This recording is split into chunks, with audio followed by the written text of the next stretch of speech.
உறவுகளுக்கு வணக்கம். நம்ம இப்போ இருக்கிறது நம்ம ஊர் தான், என்னோட சொந்த ஊர் தான் கூவூர். இது ரொம்ப மோசமான ஒரு வளைவுன்னு சொல்கிற இடம் தான் இந்த வளைவு. இது ஃபுல்லாக கரெக்டாக எஸ் மாதிரி திரும்பவும் நான் ஃபுல் வீடியோவில் உங்களுக்கு ஃபுல்லாகவே காட்டிடுறேன். ஃபுல்லாகவே அதில் ரொம்ப நாளாகவே மண் சேறு ஃபுல்லாக அடைச்சி வண்டியில் வரப்போ ஸ்கிட்டாக இருக்குது. நான் வரப்பே ஸ்கிட்டாக இருக்குது. நம்ம ஊர் பசங்க பெரியவங்க வெளில போய்ட்டு வரப்போ ஃபுல்லாகவே ஸ்கிட் ஆகிட்டு இருக்குது.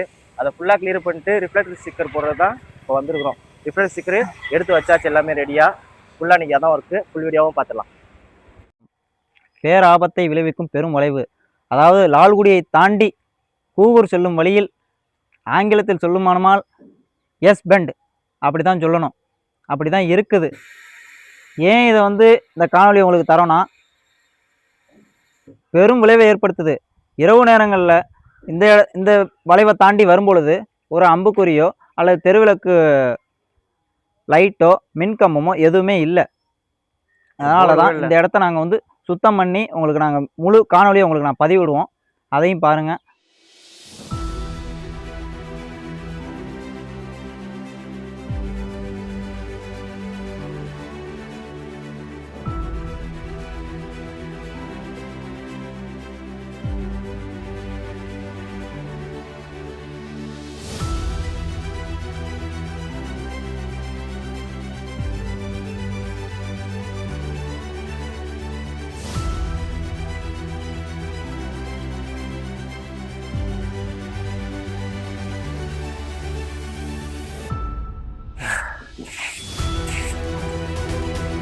ஓரத்தில் வரா.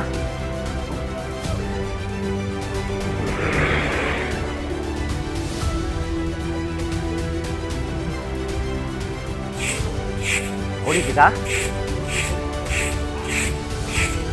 தண்ணி? டேய்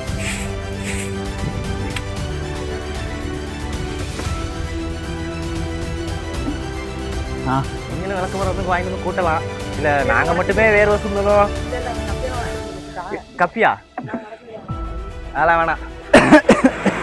விளக்கமரம் தான் அந்த பிட்டு இன்னும் இருக்காம்மா. அவங்க சொல்கிறாங்களா இல்லை நீ சொல்லிடு.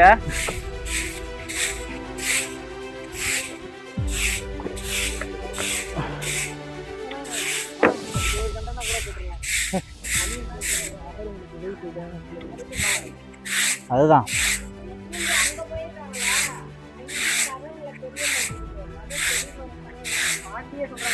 அருவா இருக்கா பட்டி? இந்த அருவா தானே? அருவா இருந்தா கொடுங்க பட்டி. அதெல்லாம்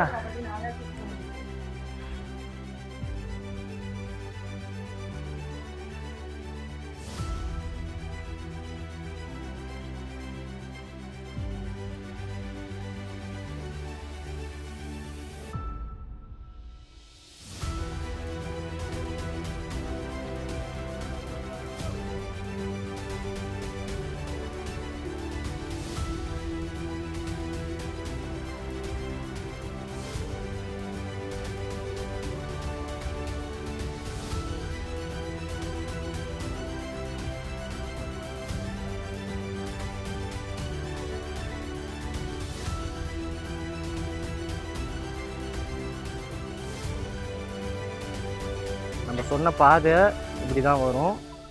இப்படியே நேராக வந்துட்டு முக்கால்வாசி வேலை முடிஞ்சு. இன்னும் ஒரு சின்ன இடத்துல மட்டும் ரொம்ப மண் நல்லா ஹைட்டாக ஏறிடுச்சு. அதை மட்டும் முடிச்சுட்டாக்க இந்த இடத்துல வேலை முடிஞ்சு. அதுக்கப்புறம் ரிஃப்ளெக்டரு ஸ்டிக்கர் போடுறது தான் வேலை. பார்த்தீங்கன்னா அந்த இங்கிட்டு வர ரோடு அப்படியே வந்துட்டு எஸ் மாதிரி திரும்பி அந்த சைடு போகும். அந்த இடத்துல கட்டையும் இருக்குது. டேனிங்கில் கொஞ்சம் சுதாரிக்காமல் வந்தோம்னாலும் கீழே தான் விளையாடும்.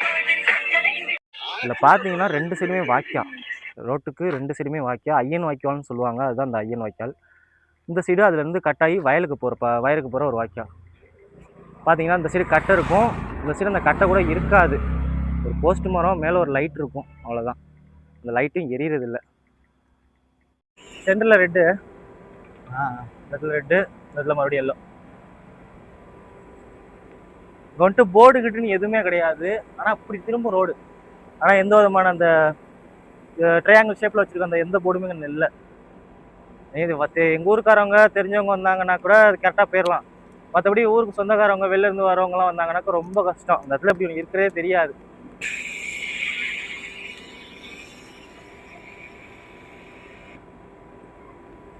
சாப்பிட்டு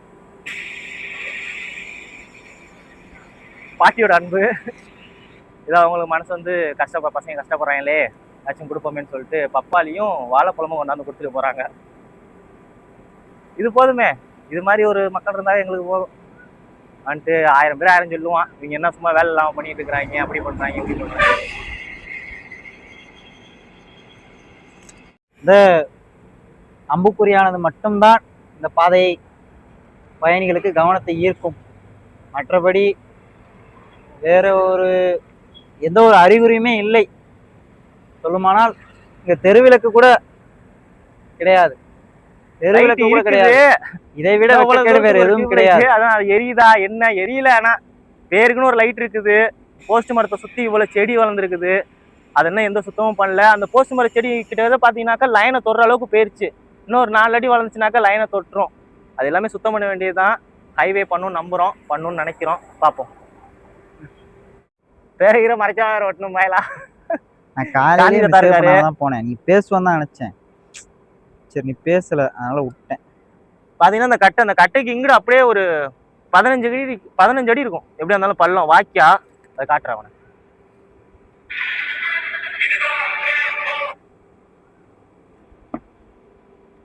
ஒற்றை விட மேட்டர் இல்லை, அந்த ஸ்டிக்கர் எடுத்து கண்டுபிடிக்கிறது தான். அந்த கேப் ரொம்ப மைல்டா இருக்குது.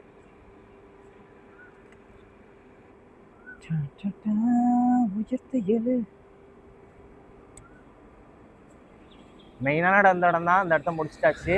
இதுக்கப்புறம் போற வழியில நம்ம ஊருக்கு போற வரைக்குமே தண்ணி பந்தல்பாங்க. தண்ணி பந்தல்ல இருந்து நம்ம கூவூர் போற வரைக்குமே லைட் அவ்வளோக்கா சுத்தமா கிடையாது. ஏதோ 1-2 இடத்துல இருக்கும். ஏதோ ரிஃப்ளெக்டர் இருந்துச்சுன்னா மட்டும் லைட் வெளிச்சத்துல ரிஃப்ளெக்ட் ஆகிறத வச்சு ரோடுங்க தான் இருக்கும். லைட் இல்லாம கண்டிப்பான எங்க ஊர் ரோட்ல சுத்தமா வர முடியாது. ஏன்னா அவ்வளவு பெண்டு. எப்பவுமே எங்க ஊர் தான் கெத்து, எங்க ஊர்ல நாங்க தான் கெத்து அப்படின்னு இருக்கிறது உண்மையான கெத்தே கிடையாது. உருப்படியாக நம்ம ஊருக்காக என்னத்தை பிடுங்கணுன்றது தான் உண்மையான கெத்து. அதனால் இப்போ இருக்கிற யங்ஸ்டர்ஸு அதை நல்லா மண்டையில் ஏற்றிக்கங்க. இந்த கெத்துன்றதெல்லாம் விட்டுருங்க. உண்மையான கெத்து அது கிடையவே கிடையாது. ஊருக்காக நான் இதை பண்ணியிருக்கேன், என் தெருவுக்காக நான் இதை பண்ணியிருக்கிறேன், படிக்க முடியாத அந்த என் தெருவில் இருந்த ஒரு 2 பசங்களை நான் படிக்க வச்சுருக்கேன், போதை பழக்கத்துக்கு அடிமையாக இருந்தவனை நான் பேசி பிரெயின் வாஷ் பண்ணி அவனை எப்படி அதை வந்து வெளில கொண்டு வரணுமோ கொண்டு வந்திருக்கேன். அதுதான் உண்மையான கெத்து. முடிஞ்ச அளவுக்கு ஊருக்காகவும் உங்கள் தெருவுக்காகவும் ஏதாச்சும் உருப்படியாக பண்ணுங்கள். அப்போ சொல்கிறதா அப்பயும் 2014-15 அந்த டைமில் இது ஊரில் எங்கள் உசுருன்னு சொல்லிட்டு பசங்க மத்தியில் ஆரம்பித்தோம். அப்போ இருக்கிறதா நான் இப்போயும் மைண்டில் வச்சுருக்கேன். அதனால் இளைஞர்கள் அதை புரிஞ்சுக்கோங்க. உண்மையான கெத்து அது கிடையாது. ஊருக்காக உருப்படியாக ஒன்று பண்ணுங்கள்.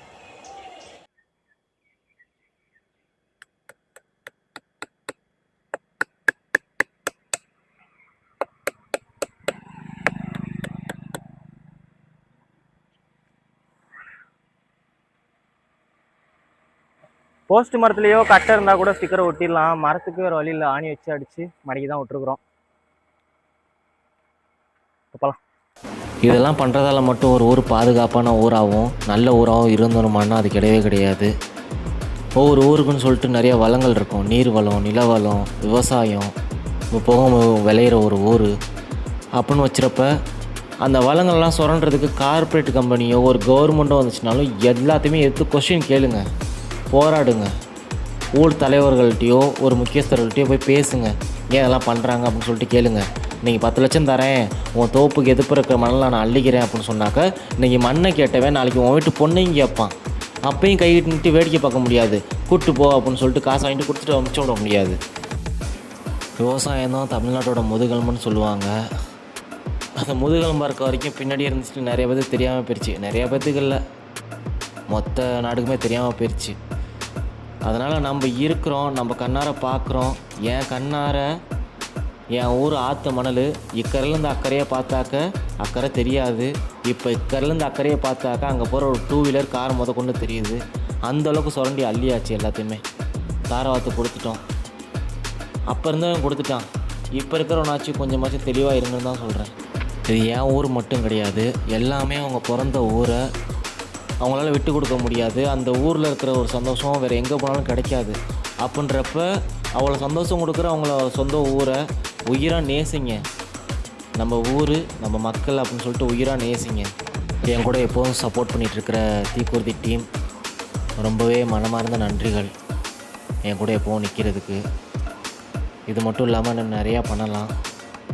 அவங்க பண்ணுவாங்க இவங்க பண்ணுவாங்கன்றதை எதிர்பார்க்கறதை விட்டுட்டு நம்ம ஊருக்கு நம்ம மக்களுக்கு நம்ம பண்ணுறோன்றது மட்டுமே போதும். எதிர்பார்ப்புகள் வேண்டாம். நம்ம பண்ணுவோம், அவங்க பண்ணுறத பண்ணட்டும்.